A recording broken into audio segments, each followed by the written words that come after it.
Hello everyone, Tom here. I hope you're all having a great week. It's been a really interesting one for us. I've got some fantastic jobs live as well, which you'll see on our website.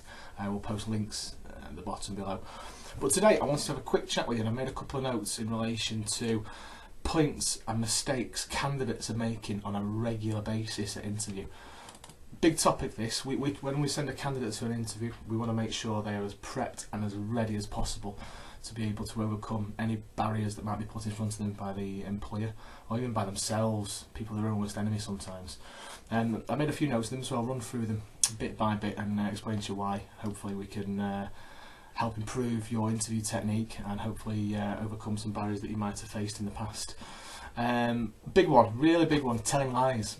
Lies on a CV and lies at interview particularly.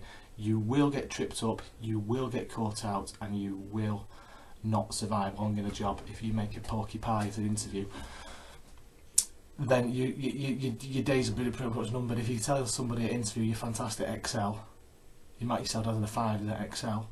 In fact, you did it in college and you do it once or twice in a month to do your personal finances, you're not going to get very far. You know, somebody asks you to do a mail merge or something a bit more tricky, which is a real level 3 or 4, and you can't do it, then they're going to be asking questions about you straight away, and then they'll be picking up about things they've asked in the interview. I've obviously used Excel and Microsoft products as an example there, but if you've got a degree, you don't have a degree, don't brag about something you've not got, because you will get tripped up, especially if you don't have all the certification to back yourself up. Don't lie, it's not good, guys. Lack of CV information. Your CV is your key to an interview. Getting the interview is fantastic. Lack of knowledge on your CV is suicide. Absolute suicide. That's your CV that you've prepared, unless you've got a third party company to put it together for you or a friend. You need to know that CV throughout. Absolutely every single item of detail on there could and will be picked up by a recruiter or an employer. It's extremely vital that before you go to an interview, read through the CV you put together, read through the job description that you've got or the advert that you've applied for. Try and match little bits to little bits in relation to, you know, the job description that matches this, this and this. Well, okay, my CV does this, this and this, but make sure you know this, this and this fantastically well throughout. There's no discussion in relation to that. You've got to understand your CV and you've got to be able to put across 1, 2, 3 interviewers possibly why you put that in your CV and how you can back it up. Backing yourself up is massively important. Not understanding the role, massive downfall for people. If you go to an interview and you don't understand the role and job details, more fool you. If you've been put in by a recruiter, then you should be going back to them and giving them an earful, because you should know everything from the job on a daily basis, weekly, monthly basis. You should know about the environment you'll be working in, you should know about the company and the company details. You can do that yourself and you should do that yourself, but if you're going for a recruiter, then that person as a recruitment consultant should give you everything you need to know in order to be successful to getting another interview or an offer. I always tell candidates to go away, have a look at the company background and come back to me. Tell them what you tell me what you know. Mini interview really, just a bit of a tester to really see how, one, interested in the vacancy they are, but how much detail have they actually gone into. What do they know about that business? You don't know, they might be able to tell you something that you weren't aware about. Very rarely happens to ourselves, but vitally important that they do that and they understand the role and the company. Raising issues early on, bit of a tricky one this. For me, when a candidate goes to an interview, whenever I go to a meeting, I try to be as positive as possible, as absolutely positive as possible. If you have any issues, don't bring them up within the first couple of sentences, because that'll put the conversation on the downside and the negative. You want to keep the person that's interviewing you, that you want to keep their mind with you at all times. Be processing and positive at all occasions. We've seen this more and more with candidates, where they're conscious about being in there and wasting people's times. Now, if you've gone through a recruiter, or if you've gone through directly through the company, then if you have a cover letter or something similar, then that should outline a little bit of points about what you're looking for, what you can do. For example, if you can only work part-time, or you can only work certain hours, if you're at college or at university doing a degree and you need 1 day a week off to do this, this and this, they should know that before you get to interview. So a cover letter would be fantastic for that. If they don't know about that and you drop that bombshell on them, it could be a waste of time for everybody. So they should know this beforehand.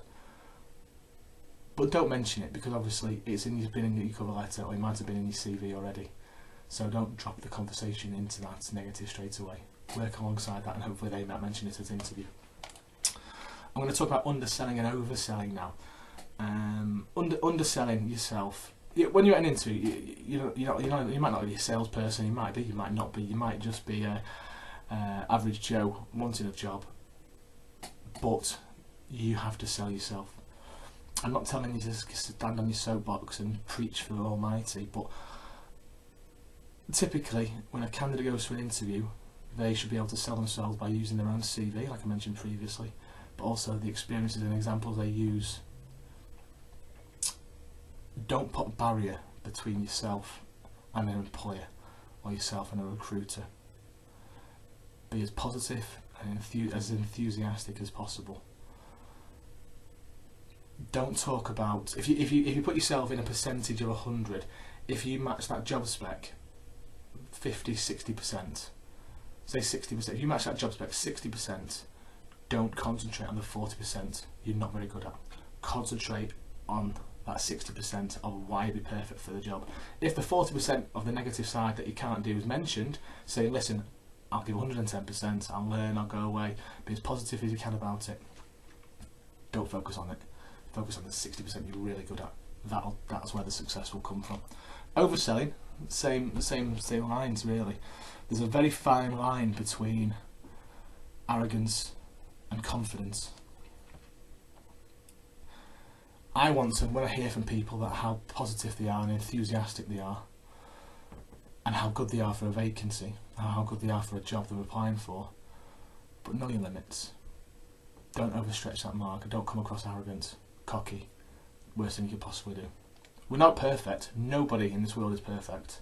If you put the best interviewer in the room with the best person that can do interviews or run interviews, one of them will trip up. There'll be an error somewhere on those lines. But don't come across cocky or arrogant. Talking about moving on to the next opportunity. Be mindful. Steer clear away from progression. Steer clear away from what's going to take you away from why you're at that interview. If Joe Bloggs goes for an interview for X job, you don't want to be talking about X jobs, Y and Z afterwards. I'm going here for a team leader vacancy. I don't want to talk about a manager vacancy.